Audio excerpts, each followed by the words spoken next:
Senate Republicans in Washington will consider a bill barring men from women's sports, and this is coming as a federal court blocked a Title IX rule change allowing biological men who identify as female to play in women's sports. President-elect Trump has promised to reverse that rule through executive action. National correspondent Kayla Gaskins shows us what Congress already has in motion.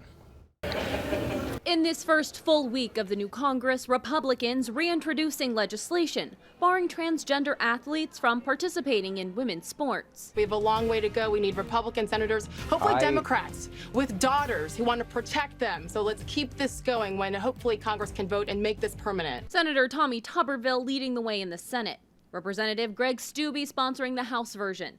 The bill, called the Protection of Women and Girls in Sports Act, amends Title IX, prohibiting its application to those born male who transitioned to female. The bill defines sex as based solely on a person's reproductive biology and genetics at birth. This legislation comes as a federal judge in Kentucky tosses out the Biden administration's Title IX rewrite that attempted to redefine sex as gender identity. It's a tremendous win for women and girls across this nation. It's the first nationwide injunction that has been imposed to stop the Biden administration from forcing a national mandate on all federally funded schools to violate the rights of women and girls. The president and CEO of the National Women's Law Center, Fatima Ghost Graves, telling the Washington Post the decision displays extraordinary disregard for students who are the most vulnerable to discrimination. Transgender issues played a key role in the 2024 presidential election.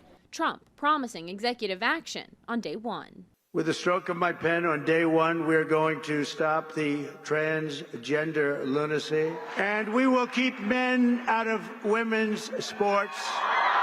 And on Capitol Hill, the new Senate Majority Leader John Thune has already begun taking the necessary steps to bring Senator Tuberville's The Protection of Women and Girls in Sport Act to the floor for a vote in the coming weeks. In Washington, I'm Kayla Gaskins.